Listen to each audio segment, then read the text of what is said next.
That's a true freedom fighter, someone who I don't care what your ideology is.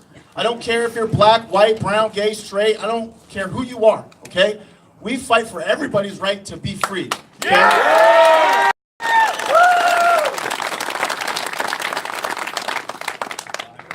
The reason why I've been talking about that a lot lately, okay? It's been on my mind, it's been on my heart a lot, is because I think about what Jesus did, okay? He sacrificed everything for everybody, including the people who were nailing him into the cross. You understand that? What he did there was he was fighting for every single person in this entire world, no exceptions. No exceptions. Even the people who were nailed to the cross. And that's the spirit that we got to have when it comes to fighting for freedom. Because what we have to understand is we have to begin to understand that these people who attack us, who yell at us, who cuss at us, and who are trying to take away our rights, okay? Listen, it's not their fault, okay?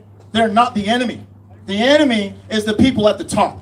That is the real enemy. And until we can come to that, until we can understand that we come together and we let go of the tribal thought, okay? We're not a Democrat. We're not a Republican. I don't identify as any of those things, okay? What matters is that we fight for freedom. And we have to forgive them. We have to forgive them.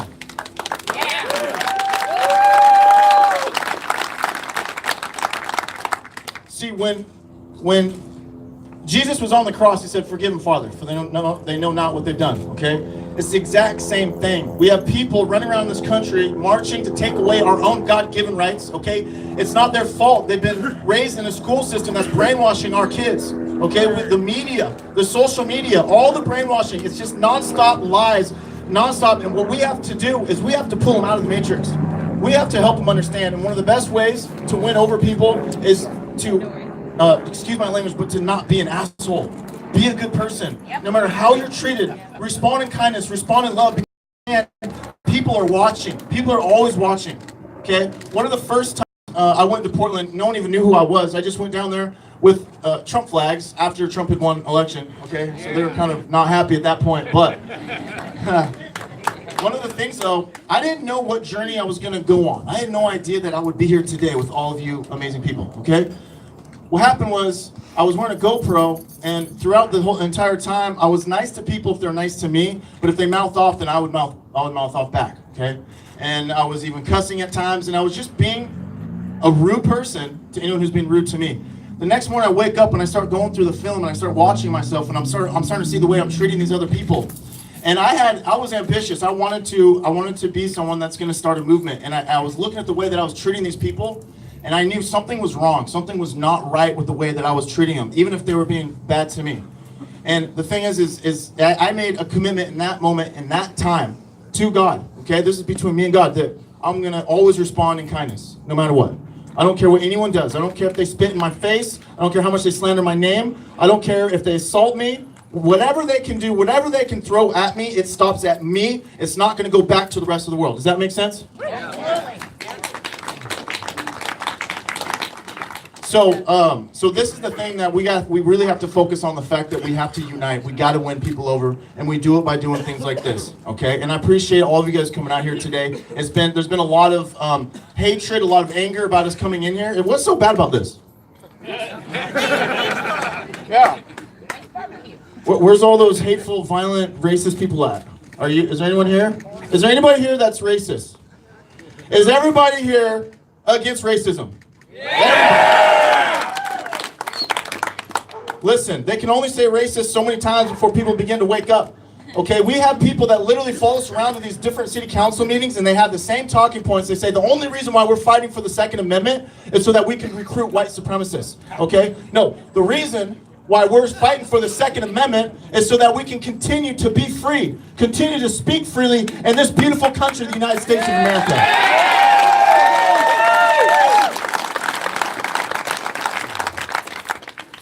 Now, one of the things, I'm going to say a couple things here, then we're going to get Rob Taylor up here, and he's going to say some things, and then I'm going to kind of go through some of the things about 1639. I have a problem with, okay? But right now, what we have in this country, or in this state, right here, right now, we have a huge battle, okay? A huge battle for the hearts and minds of all our children, to everybody else, no matter how old you may be. Right now, they don't want you to understand the importance of firearms, okay? Firearms are very important, and it's not for hunting. It's not even, obviously self-defense is a good thing, but it's even bigger than that. What's very important is that we have as many rifles as possible in every single random household that we can, okay? That is what keeps ground troops off our land. Do you understand that? It's so important.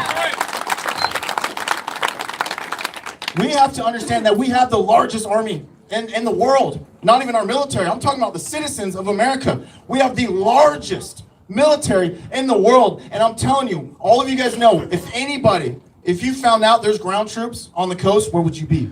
You're gonna take your rifles, you're going straight down there. And you're gonna protect this land because you want to protect your family and your children. But you cannot do it. You cannot do it if you do not have the rifle. You cannot do it with just handguns, right? That's why they're going after the rifle. There's gonna be maybe one murder per year for a semi-automatic rifle in the state of Washington.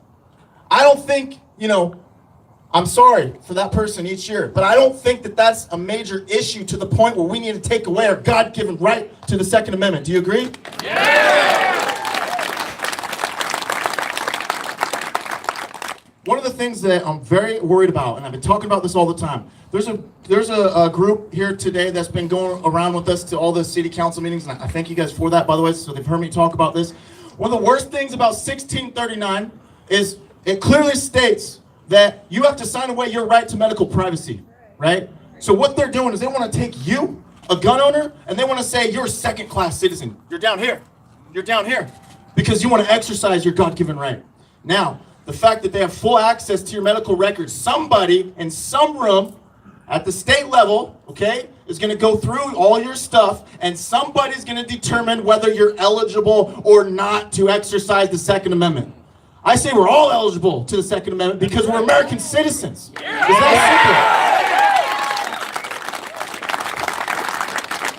simple. So here's the worst part. Bob Ferguson, I guarantee you, is going to be targeting the veterans. What? I'm shocked. Like, you guys don't like him?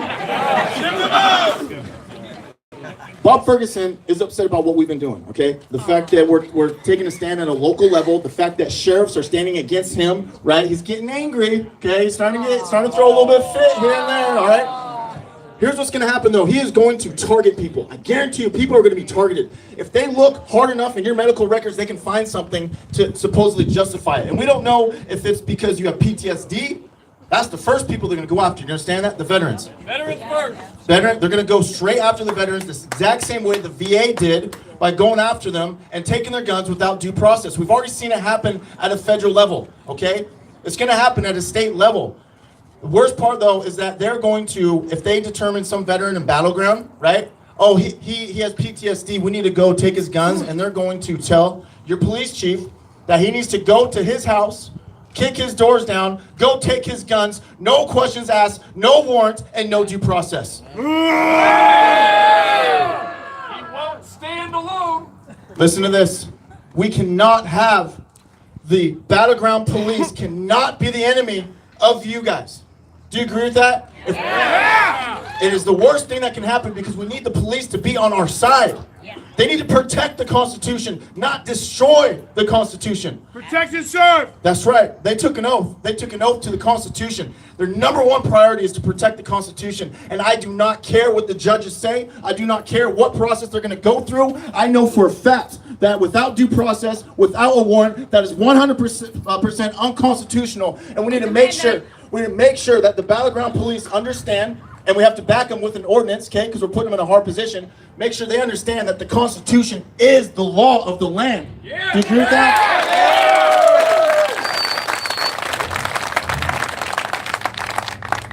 Yeah. There's no excuse. I don't understand why we don't have an ordinance today that states that these police officers have to follow the Fourth Amendment. What is the big deal about that? If we get an ordinance at a local level stating that they have to have a warrant, the Constitution, okay, then that takes it off their backs. They don't have to become our enemies, okay? We have to be able to rely on our local police officers. It's so important. These are the guys that are your neighbors, okay? They live with you. You're going to see them at the coffee shop, see them at restaurants. These are your family members, okay? We need to make sure they stay as family, stay as protectors of battleground. Now, if we get that ordinance passed and the battleground police they're unable to enforce 1639 to its fullest because they actually follow the Fourth Amendment. What's going to happen is Attorney General Bob Ferguson's going to get real angry, okay? And he's going to send state officers down here into City Battleground, okay, which is a bad thing. But what I want is I want ordinance that states that they have to give us any official outside of this city that comes in to take property, they have to give the city a 24-hour notice. Okay, that ordinance will be very important because the reason why is that gives us time to mobilize, to get to that person's house and to peacefully block them from breaking the Constitution. What do you think of that?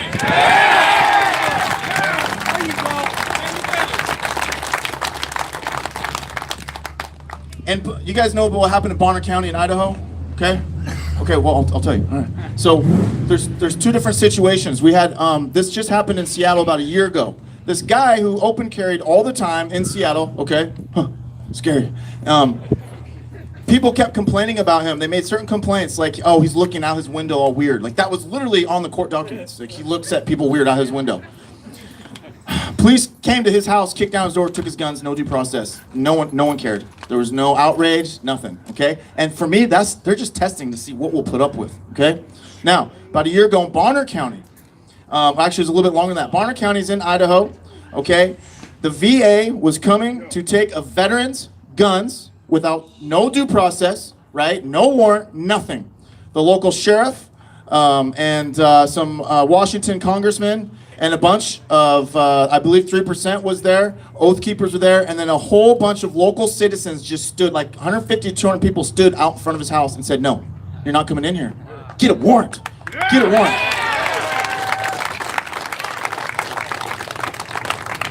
Guess what they did? They turned around and ran off. Never came back. Never came back. It's sending a message. It is symbolic. Listen, guys, they're going to keep pushing and pushing and pushing as much as we allow it. Do you understand that? We've been sleeping for so long, and they just keep taking, and they're just waiting for finally the people to unite and to come together and to say enough is enough. Because we own this country. We own this government.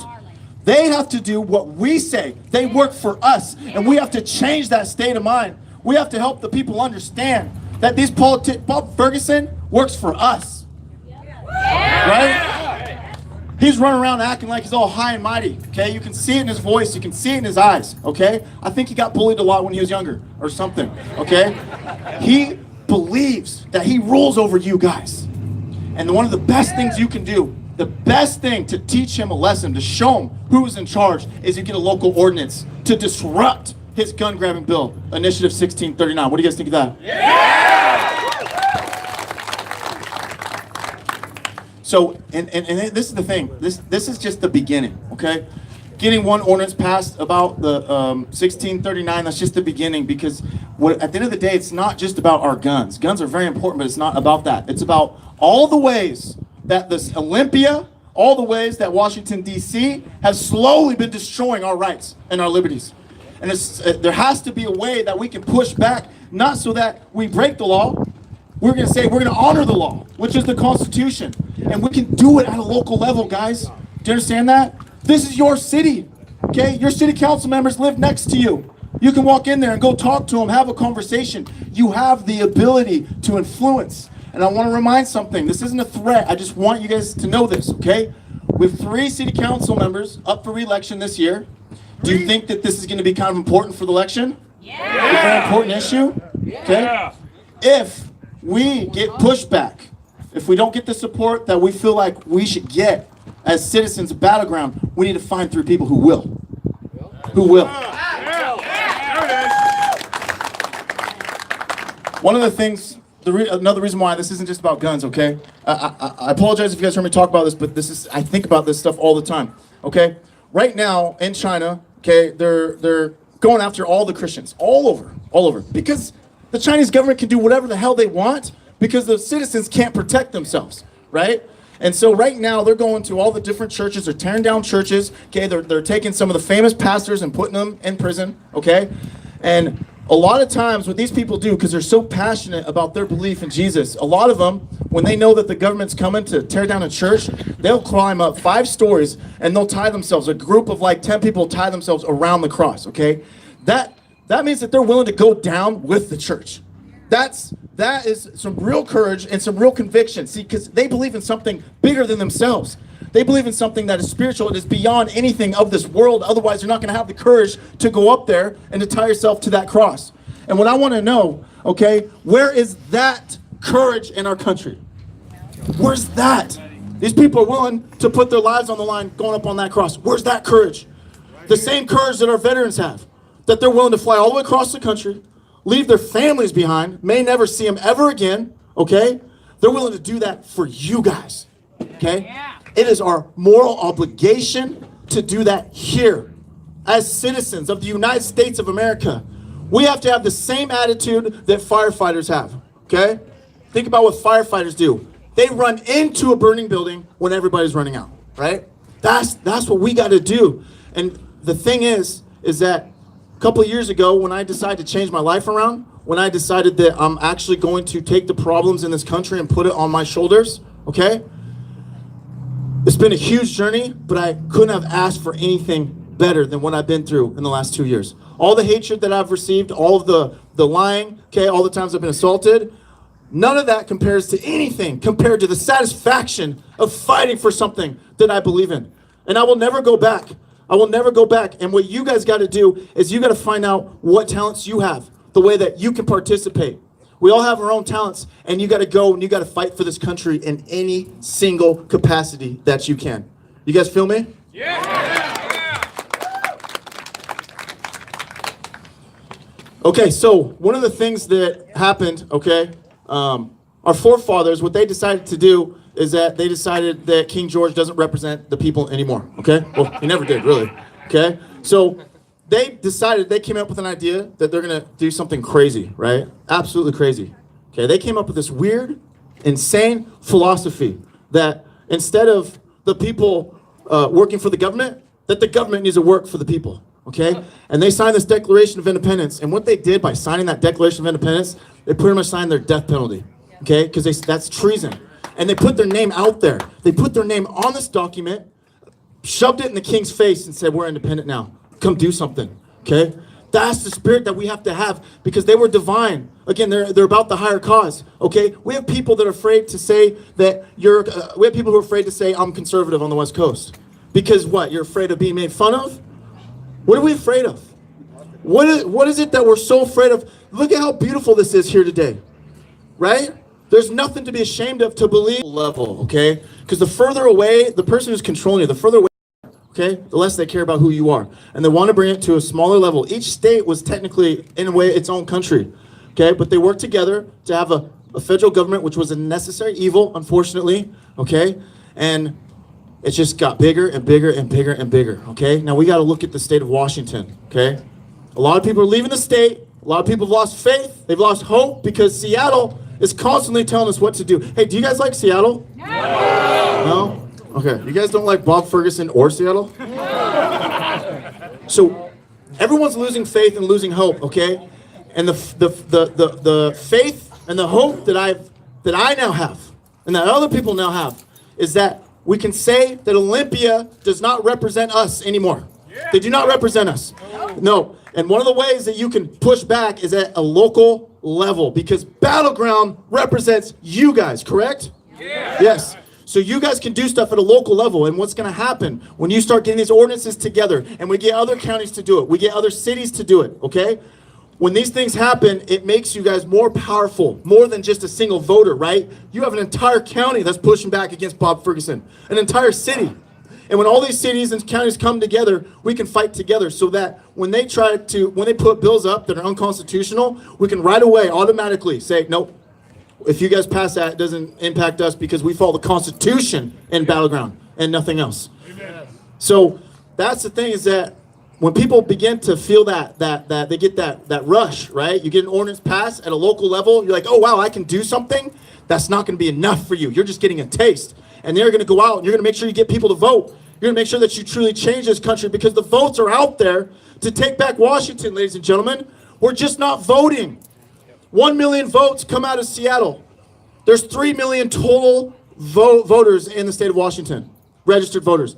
There's 8 million total in the state of Washington. Listen, do you know how many people there are in Seattle? There's 1.5 million.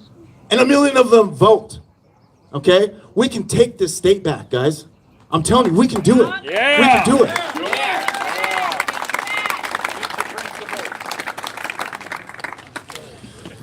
So, what I need you guys to do, okay? I'm gonna get Rob Taylor up here for a little bit. What I need you to do, I need to make sure you guys stay here to the end because there's some important stuff we gotta talk about at the end, okay? But one thing I wanna say right here, right now, we need all of you guys here, okay? We need you at the city council meeting tomorrow, okay? At City Hall. I believe it's, wait, is it 6:30? Where's our? 7? It's at 7 o'clock. We need everybody there. We need to make sure because the thing that I started to learn when I'm going around to these different counties, okay? You're going to see this. You're going to get a lot of city council members, okay, who mean well, really do believe in the Constitution, but they're not going to be courageous enough, and they're just hoping that we just kind of disappear and it just kind of dies out, okay? We cannot allow that to happen. There's a reason why I'm spending so much time in Battleground, other than the fact that I love it here and I live like 5 minutes away. The reason why I'm spending so much time here is because you guys actually have the energy and you guys actually want it. You guys are pushing hard for it, and I believe you guys will get it done. You will, absolutely. You just have to keep going forward, and you don't ever quit. Don't ever quit. One of the things that I talk about all the time is that it's better to stand for something. It's better to take a stand and to get knocked down, okay, than to have never stood before. So you guys just got to fight. Fight as hard as you can for this country, all the way to the end. All the way to the end. Okay, so I'm going to talk about some of the logistics and some of these upcoming events that we have. But Rob Taylor, okay, this guy's been fighting for freedom for decades, okay? He's a crazy guy, smart guy, funny, goofy, and he's passed this in 8 counties already in